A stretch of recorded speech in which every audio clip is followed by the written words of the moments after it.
My name is Brooke Mulligan, and I am here with our excellent associate attorney, Victoria Abbott. And we are going to talk about a couple celebrity stories. So, Tori, how are you? I'm good. How are you? Awesome. Good. I know it's always confusing. People don't know if they should call me Victoria or Tori. I know. Even I'm confused. I'm like, whichever one. Whatever it is. Yeah. Just pick just one. as long as you're calling me, I'm yes. happy. I understand. So today I have a couple stories, and actually I want to point out it's been relatively quiet in the celebrity separations. I feel like we're like early year. Mm-hmm. People are pick up. Yeah, people are calm right now. Yeah. Still kind of going with it. So these stories are they're sort of older, or there's not as much known. So we'll just use them as jumping off points to illustrate some family law concepts. Great. The first couple I'd like to talk about are Brittany Cartwright and Jax Taylor. I don't think you know who they are. Yeah, when you said their names, I'm like, who are they? Yeah. So it's Vanderpump Rules? They are former Vanderpump Rules cast members. Okay. And they are new cast members on a show coming out called The Valley. Okay. Which, for the Bravo heads, you will know that that's not out yet, but it should be coming out. It could even come out before this comes out. I'm not sure. But they will be on air. I need to get on the Bravo bandwagon. Oh, yeah. I used to watch Housewives, but I don't anymore. This is really disappointing to me. There's a long list of reality TV I watch, but this hasn't made the list yet. It's hard because we're going to be talking about a Bachelor person, and I watch everything on Bravo, and I do not watch The Bachelor. I have recently started to in the last couple of years, and you're better off probably not starting because then you're going to have to. Well, it's the same for Bravo. The same for Bravo. Like once you dip a toe in, you're all in. You're all in, and there's a lot to catch up on. Every Wednesday or Tuesday, whenever it airs, you're like, okay. You could watch a show every day of the week for Bravo, and you're not repeating. I'm not saying you should, and I'm not saying all of them are worth it, but you could. Okay, so Brittany and Jax, they met on the show. There's a lot of scandal. They ended up getting married after he cheated on her, so people were surprised. They made it down the aisle, and I will just say that, unfortunately, their divorce or separation is not so surprising if you've been watching. Brittany announced, I think it was last week, that she had moved out. She needed to be away for her mental health, and that they were separated. Jax, very soon after, said they're still together, and she's at the house right now. So, obviously, we don't know the truth. You can decide who you want to believe, but that's not really why we're here. I wanted to talk about date of separation. So as you know, Tori, the date of separation is important when dealing with, property, assets, and debts. Everything acquired during marriage is presumed to be community property. Everything purchased or acquired after or before is presumed to be separate property, with, of course, some caveats in between. Now, the date of separation is basically when the marriage has ended, but you're still married. I think that kind of confuses people sometimes. Yeah. So when you're filing for divorce, you put a date of separation on your filing, response, right? Yeah. So it's not the day you're actually divorced; it's the day that you indicate you're separated, and sometimes they're different, like this. So here, there's some questions. Yes. So I think this was like the first thing I learned in family law. Was the date of separation, and we read the case about a husband who lived on his boat and said the date of separation was much earlier than the wife's because he was living on the boat.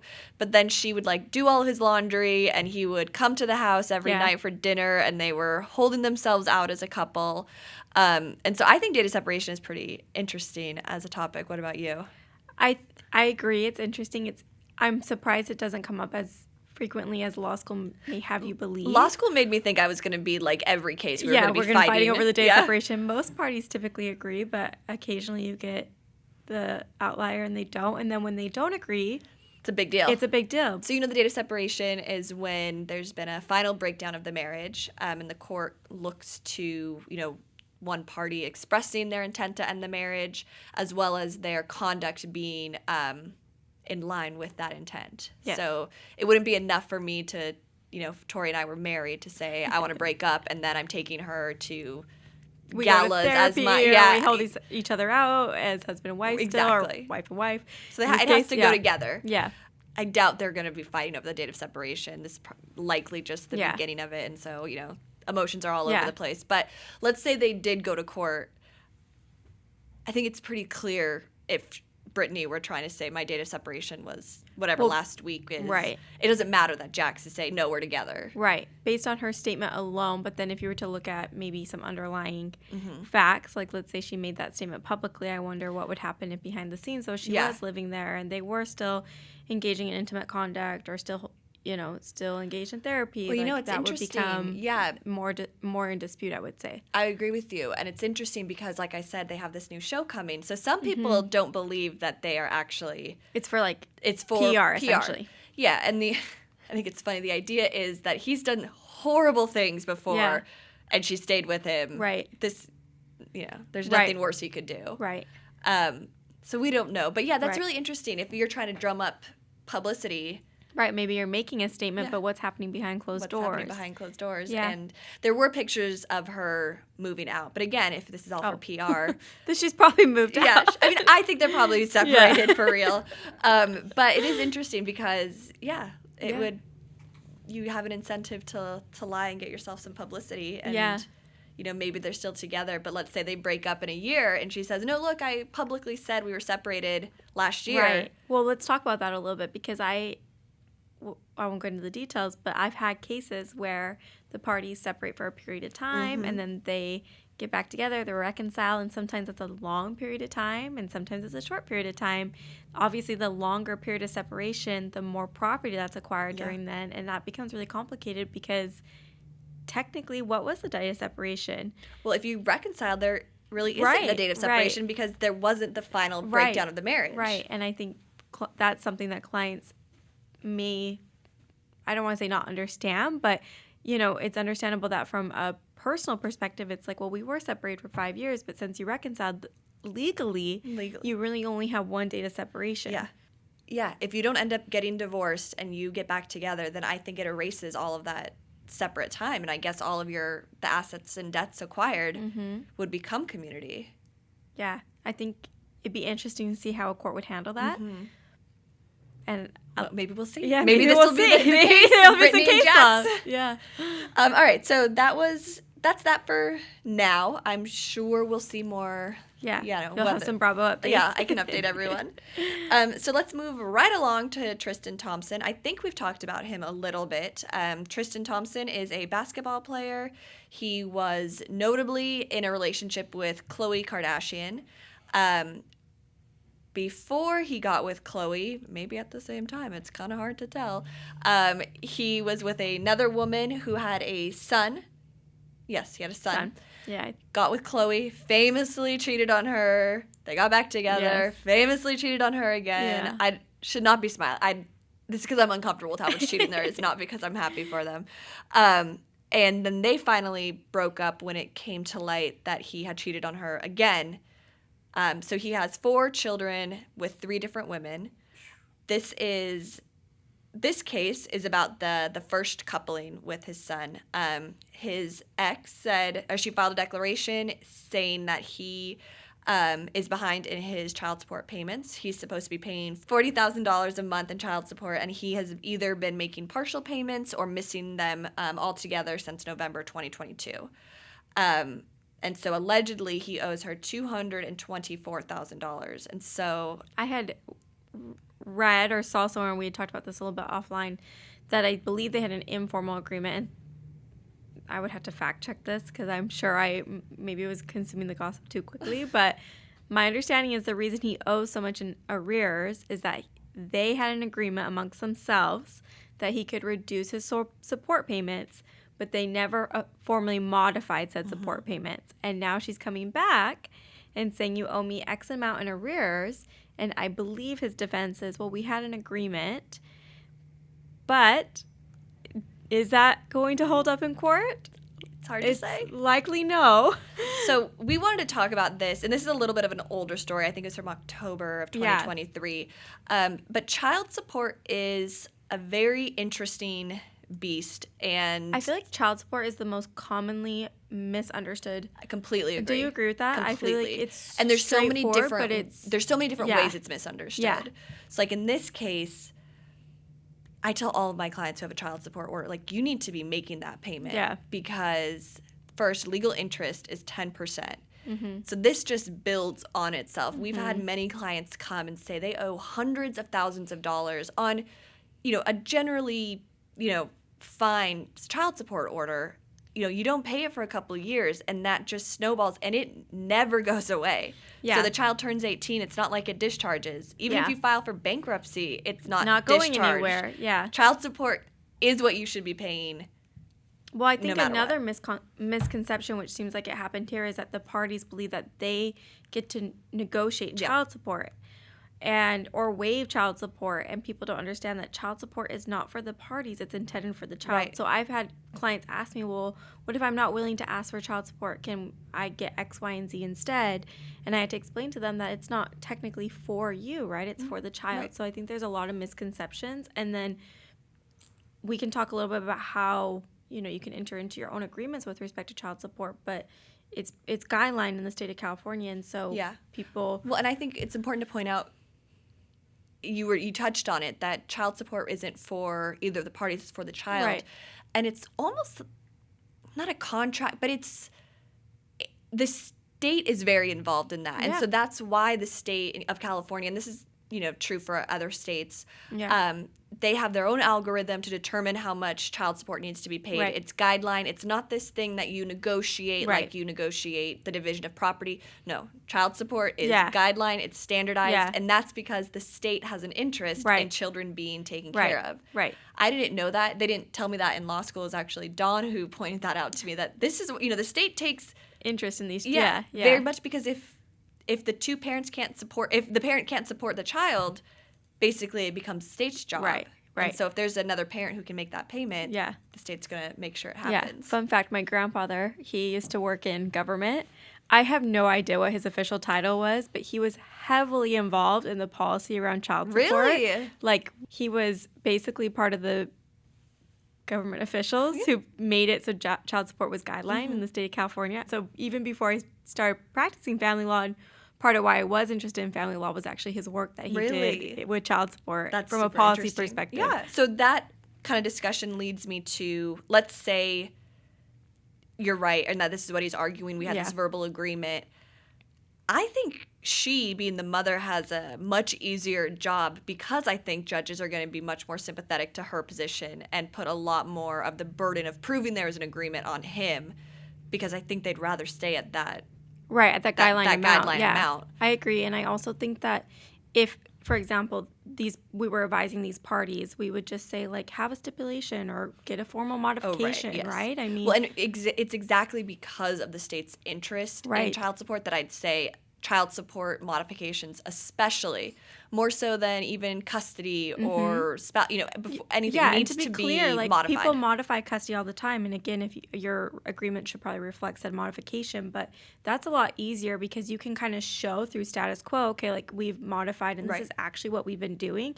Child support really does require the court's involvement for modification to the extent that either through, we talked about this, like a stipulation, a formal court order. So just to verbally agree to reduce the support payments, unfortunately, I don't think is an enforceable agreement. Well, and like the difference between child custody is, okay, we've agreed that we're going to do now, week on, week off. Well, then we start doing it. And you can't go to court and say, no, I want all that custodial time back, or I want to be made whole. Whereas with child support, you can look backwards. And the court does make orders. For arrears, Well, and basically the court wouldn't even be making an order. It would just be enforcing the order that's already been made. Right. So, anytime I think the biggest lesson from this entire podcast is anytime you need to make a change to child support, you need to do it immediately. Yeah. So you lose your job, you need to be filing the paperwork right away, because the court is only allowed to make orders retroactive to the date of filing. That's what I was actually about to say, because we hadn't covered what is grounds for modification of child support. And I think that's important to this discussion. Do you want to talk a little bit about the grounds for modification? You already touched on it, right? It's a material change in circumstance. Material change of circumstance. You change your custody agreement, like you said, change in income. Well, I guess to be clear I talked about the algorithm of child support before, but you use a program called the Disto Master in California. There are a lot of different inputs. So, like Tori was saying, your visitation, the schedule, the percentage of timeshare. how much you're making, the benefits you're getting from work. All of these factors go into the program, and it determines what the child support add-ons, so forth and so on. Yeah. And it spits out a number and says this is what it is, and you rarely deviate from it. Right. And so when there is a material change of circumstance, like you lose your job, that means one of those factors is being influenced and is going to change the overall figure. Right. But you need to file that and ask the court immediately. Yeah. You don't get to file 6 months after you have lost your job and say, I lost my job, here, I want a modification all the way back to there. Right. And that's a due process issue. The other party needs to be aware of when support could be changed. Absolutely. So again, I think it's very important, if you need to modify child support, file it right away. Yeah. Yes, get in there. I agree. Okay, so that's our Tristan story. Now I want to talk about, and I might pronounce his name wrong because I've never watched. I'm not going to know it any better, even though I did watch his whole season. You watched his whole season, you don't know his last name? Try it. Let me see if it rings a bell. His name is Clayton Echard. Echard. No, I think that sounds right. Is that right? One thing about me is I'm really bad with names, so that sounds right, but I could be wrong. We'll just call him Clay. Okay, Clay. So I didn't even realize he was the full Bachelor. I thought he was just one of the contestants. He was, and then he became the Bachelor, so he's a contestant on somebody else's season, and then he came. That's how they do it. Yeah. Right. You always have like your fan favorites, and then you become the Bachelor. Okay, interesting. All right. But so did he pick anyone? He did. He picked Katie from his season. I don't think. Well, I guess they're not they together. did not work out long term. Not surprisingly, but yeah, he did pick someone from his season. So Clayton is from The Bachelor. I don't know if I've even said that yet. And he has an interesting story that has now, I think it's concluded. We'll see. But essentially, in August, he was contacted by someone saying she was pregnant with twins and they were his. And she filed, it was not in California, but we're going to speak about it as if it were. In California. That's it's the law we know. Easier for us, yes. yeah. I believe it was in Arizona. She filed a paternity case, saying she had these 2 children and he was the father. And Clayton said, I am not the father. So hold your horses.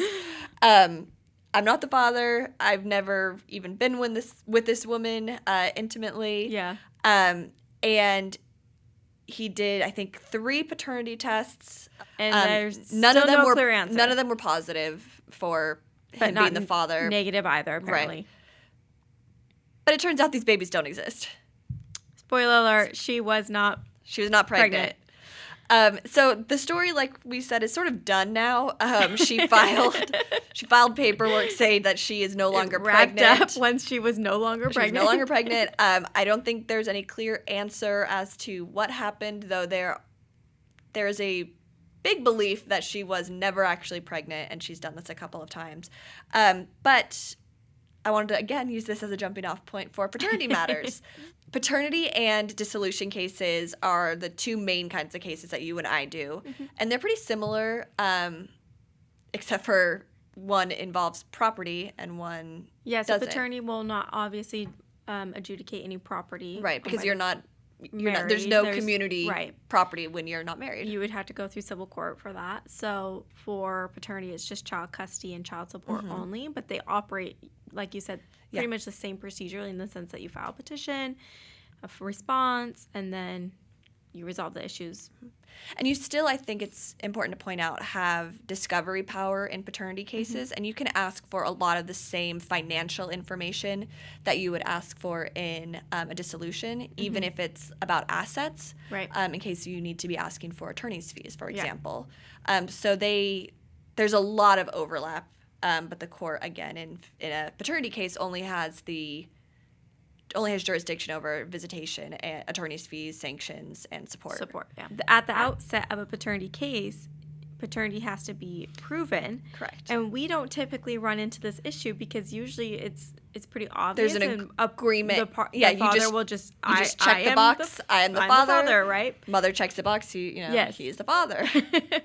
But so this is not normal for paternity case that we deal with, at least in our office. I can't speak to other paternity cases, but I've never had a paternity case where it's actually being disputed who's the father. I haven't either. So one thing we should maybe mention are presumptive fathers, which Yes. I remember learning about and being very surprised about. But you can be biologically not the father of a child and be the presumptive father. And you can show, through DNA testing that you are not the biological father, but you would be the presumptive father if you were married to the mother and you were living together at the same time. So it's pretty interesting what can happen there. And again, that kind of goes back to what we were talking about in child support. The reason that the state wants that is it wants two people caring for a child because Right. it makes it less likely that the state will have to. Right. And so doing sort of a balancing act, they Yeah. have decided that We're that is gonna more deem important. a presumptive father Yeah. here. Yeah. But yeah, it comes up. Like, let's say you guys separate, and going back to data separation or whatever it may be, right? You guys file your paperwork, but you don't actually formalize your divorce and Yeah. get a final judgment. Yeah. Then you're technically still married. And a lot of times, people for whatever reason, either financially or otherwise, will let the divorce proceedings just basically be on pause. Yeah. They're married but But separated. then they go on and live their own lives, and wife gets pregnant, Yeah. and it's like, oh, okay, well, we need to get divorced now.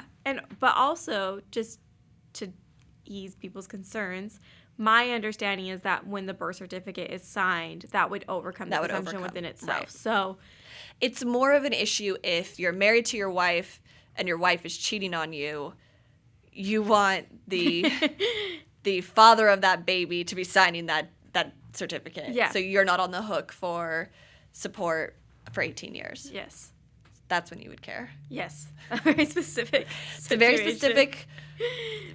specific Fact situation, pattern. and I have never seen it, but it can happen. Yeah, but it is interesting. I think people have in their minds that this, not necessarily the cheating scenario, but the scenario in which, people think it's cut and dry. Like, oh, what do you mean you're redating and your divorce isn't finalized? But people don't realize how long divorces sometimes Yeah. take to finalize, or why there might be strategy in waiting to finalize a divorce. So that does happen. I have clients currently. Well, I think it's funny you're acting like all the delays are just, structural, when in reality, a lot of the time the delays are just because it's a lot of work and Yeah. you just get tired of it. Yeah, You just yeah. take a break. I have a couple cases where it's just I'll check in with you Yeah. in a couple months. But then, you check in with those clients and their lives have moved on and they are dating or whatever it may be. And so it does come up, it can come up, I should say. Yeah, I agree. All right. All right. Well, do you have anything else, Tori? Nothing besides that you should watch The Bachelor and that you Okay, should. well, then I'll start watching The Bachelor if you start watching all the Vanderpump Rules. What is the premise of that? We'll have to talk offline about Vanderpump Rules. Like, Bachelor's a pretty straightforward premise, but Vanderpump Rules I don't understand. Vanderpump is even more straightforward because it's just living their lives. Well, thanks, Tori, for talking to me, and thank you for joining us. We'll be back. Hope to see you there.